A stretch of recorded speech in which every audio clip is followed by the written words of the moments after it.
Welcome to Brave Dynamics. This is your host, Jeremy Au. Leadership is harder than it looks. As a proven founder and Harvard MBA, I interview courageous entrepreneurs, executives, and investors every week. I also share my frontline experiences, coaching insights, and own professional development journey. If you're stepping up as a new leader, founding a startup, or venturing into the great unknown, this is the podcast for you. Chua Ee Chien is the owner of Jekyll Hyde, one of Singapore's premier cocktail bars. The bar has been featured in various publications such as Channel NewsAsia, the Business Times, and the Straits Times. He's also currently a manager in the investments and new business team of Grab, where he works on special projects for the Grab Financial Group.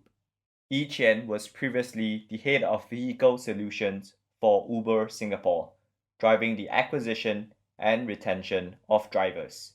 He started his career as an analyst, trading equity derivatives at Goldman Sachs.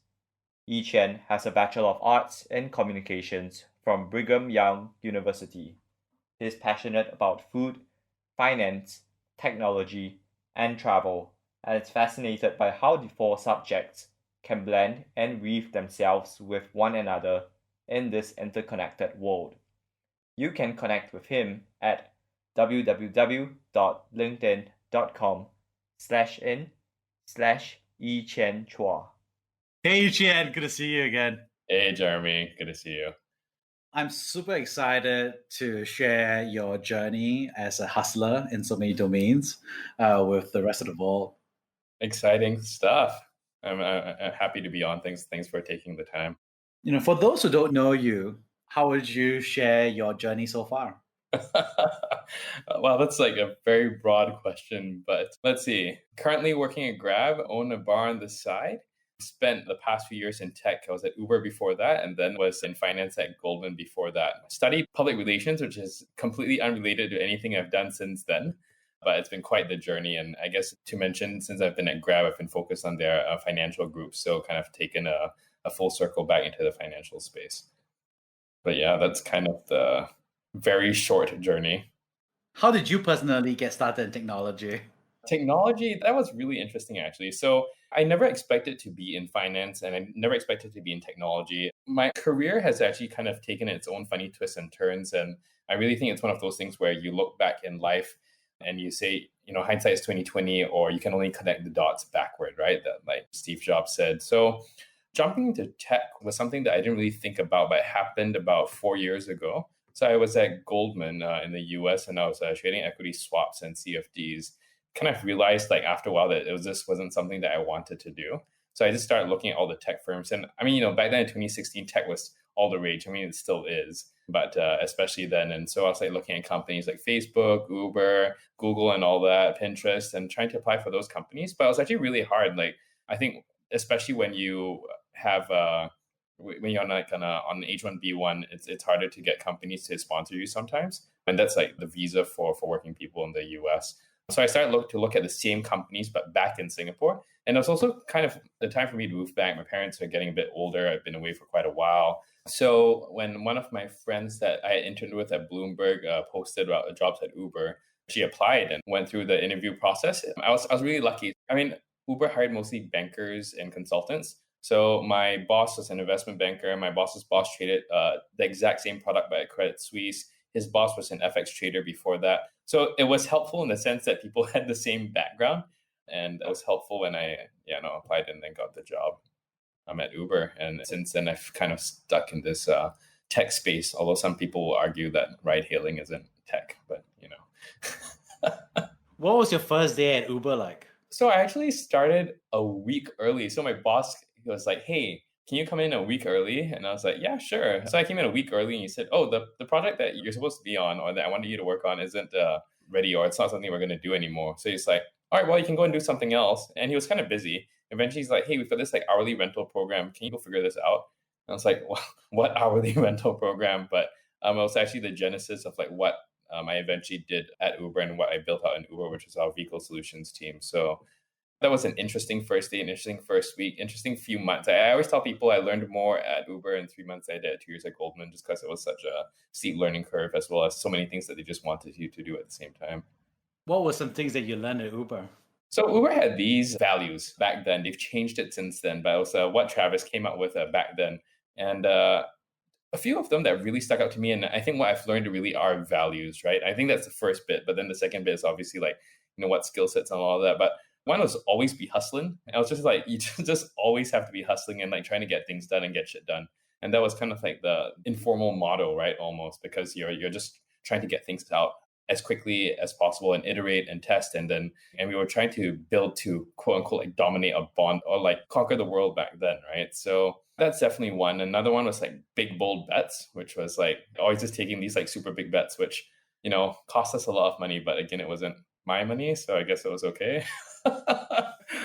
And then there was one that I really liked. My favorite is be an owner, not a renter. And it's a really good one that I think I've taken to heart, whether at my current job or whether I actually own a business. Like being an owner, like just really means like doing everything it takes to solve a problem or to get things done. So I think that's from the value side. From a skill set perspective, Uber was going at like a crazy run rate at that point, right? We were competing with Didi, we were competing with Grab. These were all times when Uber had not sold off anything yet, and they were just like fighting in multiple markets. And the main goal was to get market share and to generate as much revenue as possible. And so learning how to test and pivot and iterate, these are all phrases that people use in the tech space, but it's something that we truly did, right? We're like, crap, we are not getting enough drivers. We're only getting like 50 drivers a day. We need 100. What are we going to do? Do we throw more money at them? Do we like figure out how to retain more drivers? And so being able to roll with the punches is probably something that I learned from an early time at Uber, and that has helped me, I think, ever since in my career and in my own business.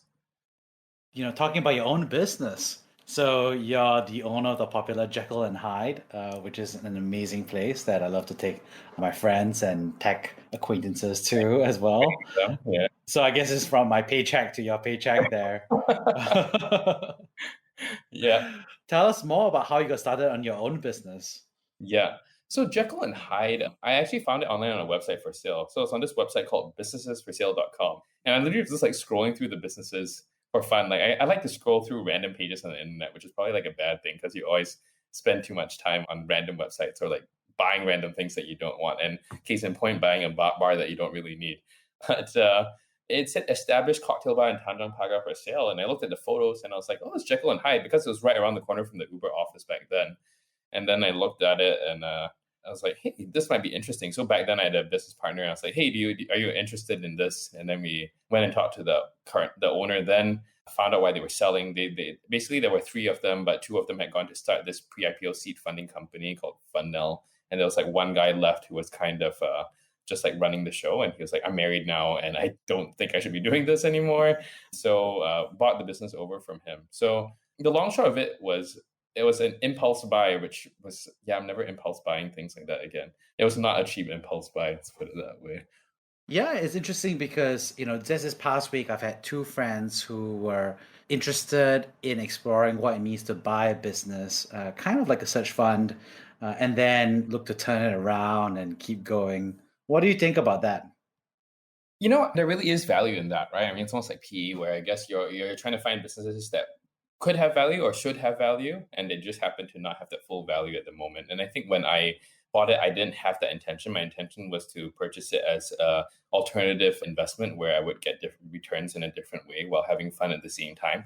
But it turned into both fun as well as a hellish nightmare, depending on the week or day or month or year, right? And COVID's definitely been a part of that. But that's not a bad idea. There are a lot of businesses that I think, if they just had the right management, would actually do really well.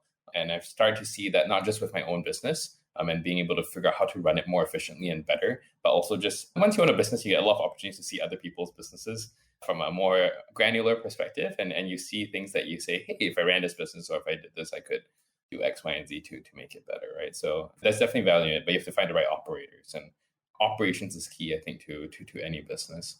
And it doesn't matter how cool or sexy or whatever you are, you'll eventually run out of money, right? We've seen that in multiple investments by that very big Japanese investment firm. So yeah, SoftBank. So Would you walk us through it, right? So you were scrolling, window shopping for businesses, and you ended up buying a company that you felt fit your lifestyle, Yeah. and you thought there was an opportunity to take over, and it was nearby. Was there a gap between your expectations going in versus the actual reality of running the business? Yeah. I mean, it's kind of like all those like memes, right? It's like expectation and reality. Yeah, like completely different, right? You think it's just super cool to own a bar and then you just go in there and drink and all that. But there's a lot more to it, right? Because when you're actually owning it, you're running the business. And you got to realize that you're the one that owns it, not your employees, right? And unless you, even if you gave them equity, it might not change it, right? I mean, at the end of the day, there are people who are working for a paycheck, and some of them will go way above and beyond, and some of them just won't. And so at the end of the day, the only person you can really depend on is yourself, as much as you do depend on some of your like really good employees. But I think that the reality is that running a business is hard, right?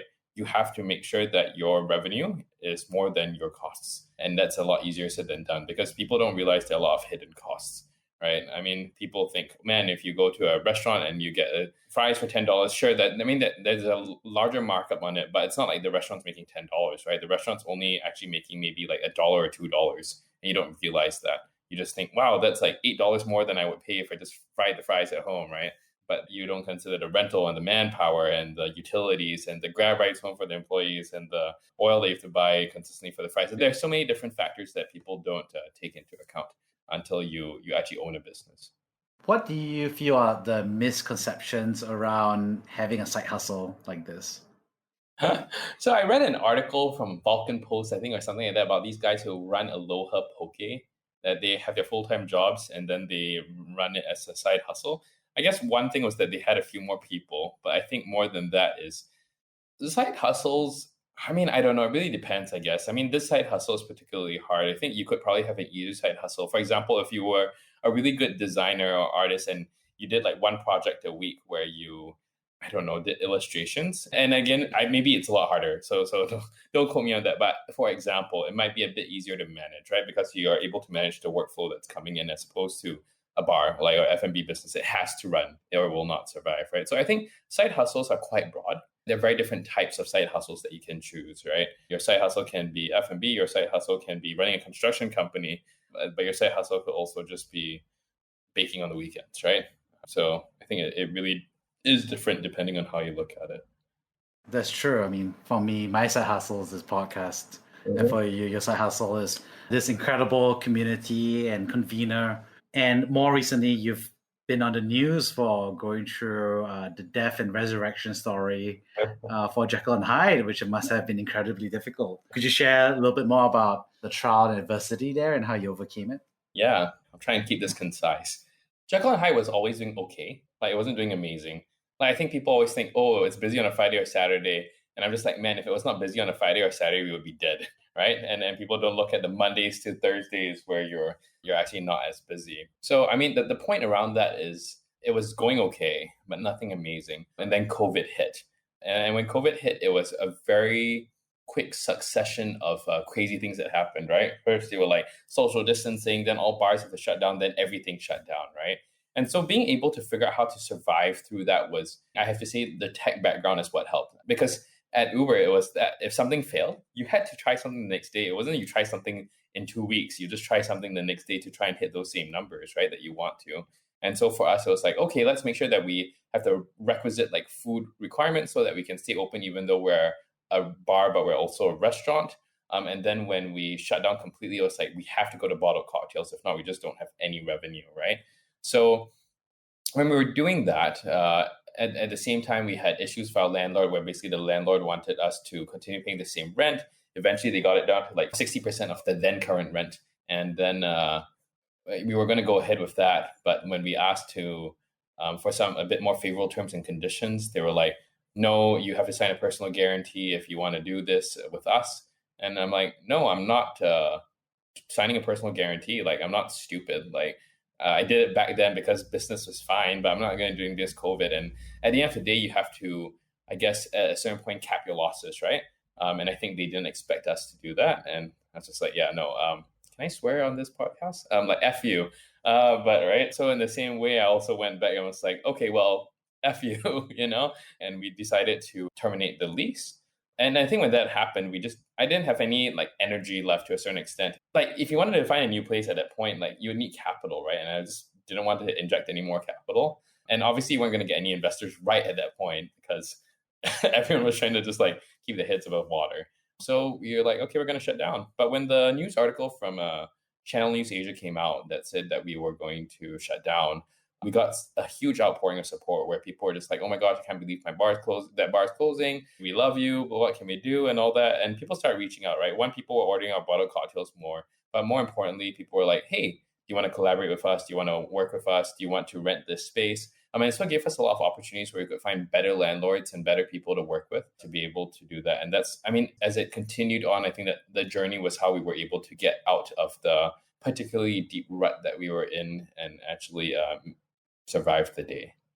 So how did the press article for Channel NewsAsia come out? Was it you reaching out? Was it someone looking for a story? Yeah, no.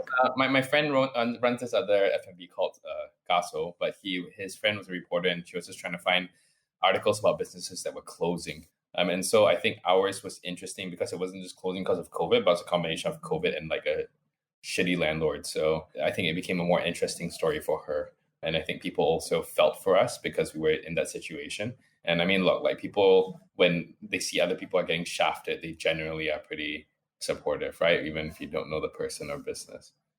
Yeah, I mean, how do you feel about that? Because many businesses they're not sure about press, right? Like obviously press about a good story that's good, but you were sharing a story about impending / failure of the company, right? In the bar. Was it scary? Did you feel like people were going to say like, "Oh, boo, you're a failure in Asia"? Or were you worried about that? Or no, not really. I mean, at that point, it was just like wit's end, right? It's like, what else am I going to do? I mean, it's that whole thing. Whenever you ask someone something, the worst is they say no, right? And I think for me, it was just like, yeah, it's a learning experience for people, anyways. And it's a good question. I guess not really. I'm not very shy about my failures or shy about my experiences. So, and it's not just a matter of sharing it. I'm just like a sharer. So I guess I'm not shy about that. Why do you think you're not shy about sharing about your failure? Because you and I both know that that's not common in Singapore or Southeast Asia. Yeah, I mean, probably a combination of background and personality, right? So, I mean, if you want to believe MBTI, ENFP, right? So it's quite extroverted, anyways, already. More of a feeling, more perceiving than just like kind of. I'm not a very logical person, right? So I'm a more emotive person. So I guess that's one key part of it. But the second thing is, I guess my background. I mean, I was in local school for years, but then I went to the American school here for high school, and then was in the States for another 7 years. So I think that culture or that community is more open to people sharing those kinds of things. And I guess since I was used to that, and even at work, back at Goldman and at Uber, I guess I just felt relatively comfortable with sharing these things. People get scared, right, about sharing their failure because they feel like people are going to judge them. Yeah. You're interesting because you're saying that you don't feel that same, your wit's end, so why not? But still, like, there's still that granule of fear, right? Have you seen any benefits, I guess? Let's say you feel the fear less, but do you see any benefits from sharing about failure? I think people are willing to help when they see your failure. The only person that's being affected is you, right? Like it might be eating you or it might be depressive for you or whatnot. And I think when you share it, not only is it an outlet, I mean, different people have different outlets. For me, it's an outlet. But secondly, yeah, you do get people who are willing to help, right? And then you do have people who are willing to like be encouraging and cheer you on. And so, yeah, I don't know. For me, it's never been something that I've been uncomfortable with, I guess. I mean, I don't know. I guess I've failed enough times where I don't really care. I mean, like, for example, I did so badly in the local school system, I had to go to American school, right? It wasn't because my parents were like, oh, let's go and pay like a crap amount of money for him to go to that. It was because I was like failing, right? So I think I've had enough failures in my life where it's not a sense of pride, that's for sure, but it's not a sense of shame either. What's interesting is that out of this, you've also been someone who has organized a lot of community. So I'm part of multiple WhatsApp threads that you've created for technology people, for people interested in current affairs, for people who want to invest. And it's interesting to see that focus you have around community. What do you think drives that and your informal leadership in the tech scene here? To be honest, the reason why it started the group chat originally was because I wanted more people to come to the bar. It was one of my pivots, or like one of my tactics, right, to strategize and see if I could get more people to come into the bar. And the first few months, it was actually very quiet, right? I think I started the chat, and then like the first time people came, we had 4 people that came. And that was a total of 5 of us. And then the next month, it was like 10 people. And then some people were like, why don't you just share this with more people? And I was like, oh, okay, why not? So I just said like, hey, anyone in the chat, please invite your friends. And then I posted on LinkedIn and stuff like that and all that. And we started to get a lot of people to join until the group was full. And I was like, oh, crap. But it was really interesting because the thing I like about, and what I eventually really liked about building these communities is you get to meet a lot of people. And I basically met you through that too, right? I think. And also, I'm a member of this organization club called Straits Clan, and they do something similar. And the genesis, or like half of the idea to reignite the really small group chat I had was that. I was like, oh, people are talking about tech and talking about food and all these different things. And I was like, why can't we do this with Jekyll and Hyde too, right? And then we had like a colleague from Grab come and speak and all that. And like 60 people came at that point. I was like, oh, this is really cool. This is more than just like trying to get customers to the bar. It's about like trying to connect people, right? And bring them together. And I think people do want to have those outlets, right? They don't have a formal one, and they don't want to go to one that their company has organized. They want to do it like casually, right? And I think this is a very good outlet for people to kind of casually network and get to know other people. And it's been fun. Like my food group, they organize themselves and they're like, oh, who wants to go try this? I think they had a couple tables of people that were eating Eurasian food at some restaurant the other day. And it was great. It was just like fun. And I know some of them have become like really good friends with each other because of that. So I think it's been really interesting and cool to see. Now, one thing I've noticed is that one of your passions has been good food and, the community around food. I'm just kind of curious how that got started. Oh, I mean, I just like to eat, right? I enjoy food. My parents have always been relatively adventurous. So I've eaten like most foods. As part of that, when I was in college, I had to fend for myself. I had to cook for myself because I was living in like the dorms, which were apartment style, and not like the dorm food, which is just both good and bad, I guess. And so like it becomes interesting, right? Like, one, you want to be able to cook cheaply, but you want to cook interesting food. I subsisted on Hamburger Helper for years, which I still really enjoy, but I haven't eaten for years. But it's a whole plethora of things, right? I think for me, food is 2 things. One, I just enjoy to eat. And then the second, it's a good way to bring people together. And I really enjoy communing with people over food. So that one's just natural. You make it sound like you bought this Jekyll and Hyde bar as if, you made it as a window shopping impulse purchase. But it's interesting that at the end of the day, it still synchronizes with 2 of your passions, right? Which is like, food and beverage, as well as the chance for community and bringing people together. So, how do you feel about that? Buying a business that's a passion. I've never thought about it that way, actually. Yeah, that's a good question. Maybe that was part of the original goal, right? Like being able to just hang out with friends at a bar that I owned. But I think it became more than that. And I think to your point, it became more of a community thing and being able to meet people. I guess by default, I am a generally extroverted person that wants to like meet different people from different walks of life. And it's interesting to me and all that. So, it was an impulse buy.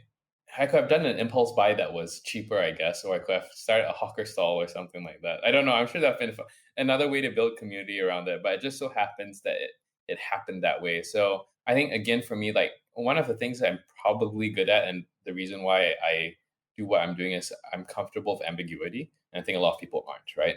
Like my dad is, but my mom is very like rigid, right? Like she wants to work at a certain company and blah, blah, blah, and stuff like that. I remember when I told her that I was quitting Goldman to work for Uber, she said, what? You're quitting to join a taxi company? She didn't know much about Uber back then either, right?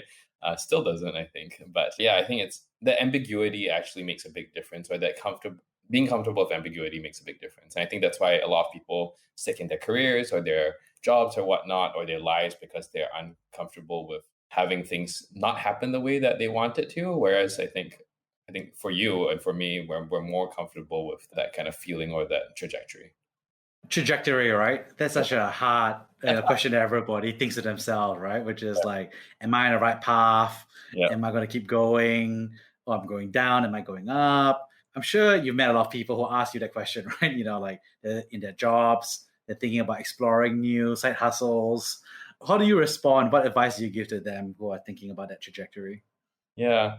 to caveat and to be upfront about it, I have no idea what the hell I'm doing with my life right now. I'm actually having a bit of a, and this is not on the podcast. Like I've been talking to my girlfriend about it. I'm having this like existential like midlife or mid, I don't know, whatever you want to call it. I'm not 40 yet, I guess. Midlife crisis of trying to figure out what I want to do. And honestly, I don't know how many people are listening to this. I don't think Grab is the end all be all, and I don't think the bar is the end all be all either, right? And I'm trying to figure that out. But for people that do want to answer your question, to people who want to like change trajectory or they want to do that, I can't give you a blanket answer. I've been blessed in the sense that I think my background's like comfortable, and so like if I've always wanted to try something, I know that even if I fail completely, like I can get like 3 square meals and a roof over my head, right?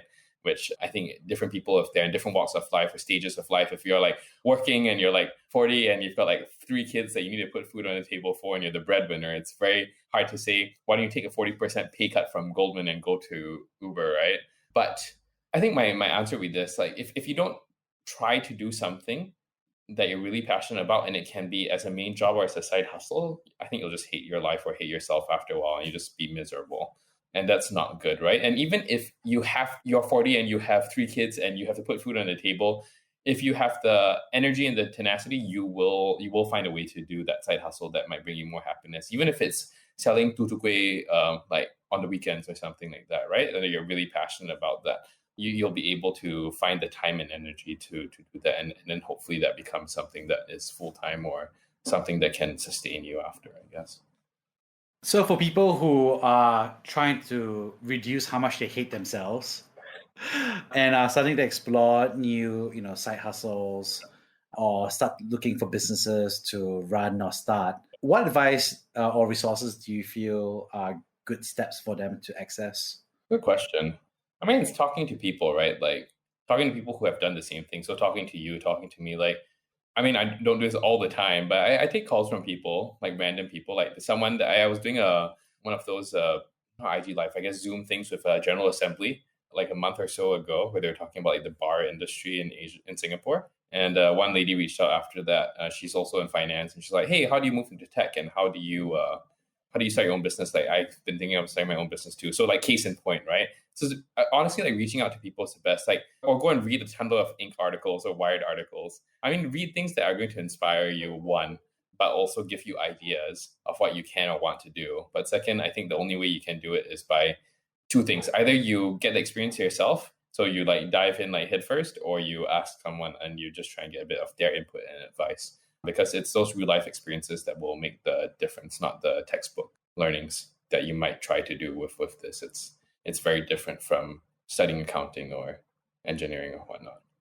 You've had some experience, buying a business. What tips would you give for people who are putting together search funds to purchase new businesses?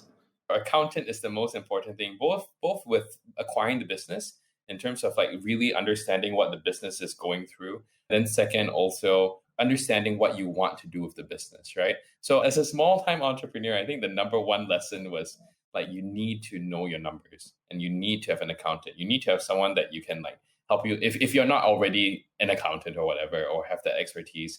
You want to look at the numbers because that's what's going to make or break your business. It's not about how cool your business is or how much money you can raise or what you invest in. It's at the end of the day, very black and white, right? You have to make more money than you spend. That's the only way to like run a business in the long run.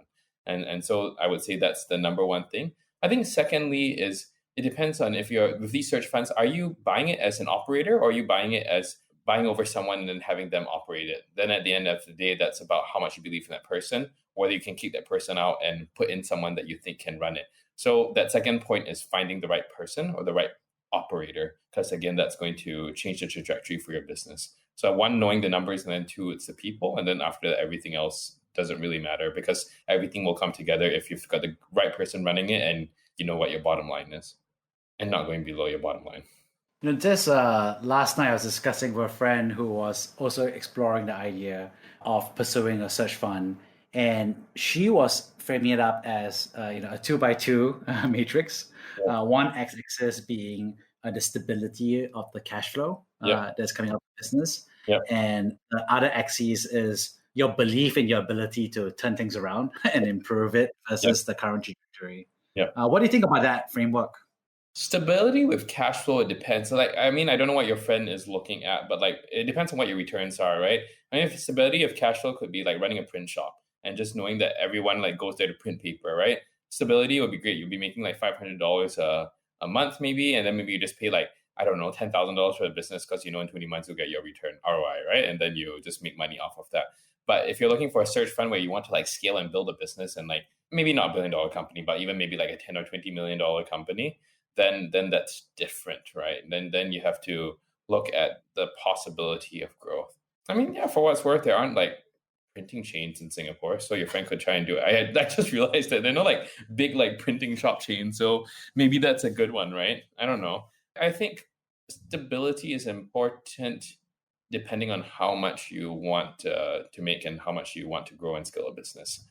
I think that question needs to be answered before you can decide what kind of business you want to buy. Like, if you want to make a lot of money in F&B, don't buy a bar.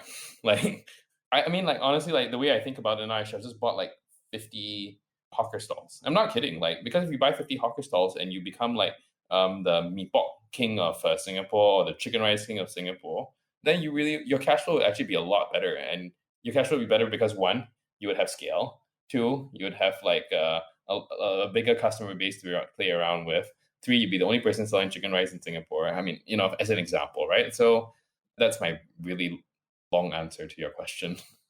Some people think about, digital and digitization of the business they're buying as one of the key things they need to do.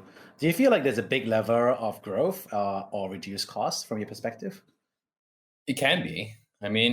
I'm very fixated right now on F&B, unfortunately. I need to like get out of this thought process right now. But even with F&B, yeah, tech can help, right? If you can automate how you do your chicken rice or be able to cook in scale. And when we see tech, it's not even like tech in terms of ordering systems, but tech in terms of scalability of how you cook your chickens or how you sous vide your meat or whatnot, right? That definitely does make a difference. I've seen there's one restaurant or I guess like takeout place called Chalong at Guaco Tower. They have like 2 or 3 locations now. And I've seen how they do it, and I'm super impressed. They have a bunch of Innova sous vide sticks, and they sous vide the meat, and then they stick it in the grill, and then they season it, and that's it. And it's amazing. I'm like, wow, I should have thought of this. But they're using a simple technological advancement, right? Like maybe 10 years ago, they would never have been able to do it because a sous vide machine was a few $1,000s. But because Innova came as a technological advancement and made a sous vide machine $200 or $300, their startup cost is now $3,000 or $4,000 for those 4 sticks, as opposed to buying like 3 or 4 machines that might cost them like $20,000, right? So I think technological advancements, a lot of the time, people think it has to be cool and sexy, where you build the latest app or you change the world. But there's so many little technological advancements that you can make or invest in that can make your business or a business so much better and faster and efficient. How do the two worlds collide, right? Because you're at Grab, you're launching financial products on a national level, and you have such expertise there with the growing wave of fintech and all that there, and the teams that you lead for Grab. And then how does that intersect with your life as a owner of Jekyll Hyde? Yeah, I have to say I've been lucky, I've been blessed. My teams have been quite understanding and supportive of me having the bar at the same time. And they've never really faulted me for that. So they're actually really supportive of the bar and all that. At the same time, I also just have to make sure I'm doing my work properly and doing it enough, right? Which means I just have to sleep less or even if I sleep the right amount, just be working from the moment I wake up till I'm done in the evening, right? Or at night. But I don't know. I think I like being stimulated that way. I like that mental stimulation. And so being able to think about it. Look, for what it's worth, when you're at Grab, when you're at a company, you're always going to be stifled to a certain extent because there are barriers or boundaries that you have to be constrained by, right? But when you're doing your own business and your own side hustle, the world is your oyster, at least from an imagination perspective. The bar has satisfied that half of my brain, right? As opposed to the other half that is let me figure out how to build something at scale, right? Running a bar that has the million or million plus turnover versus trying to help a business that is trying to do 100 or 200 million or $300 million turnover is a very different story. Amazing. One last question. If you could go back 10 years in time to visit your younger self, what advice would you give yourself? Oh, just buy Amazon and Netflix stock and and then be done with it. Dude, I'm telling you, I'd be a multimillionaire right now if I just put all of my savings into those 2 stocks. which I had I bought Netflix at 60, sold it at 70, was like, wow, I made like 15%. Awesome. Then they stock. This was even before the stock splits and all that.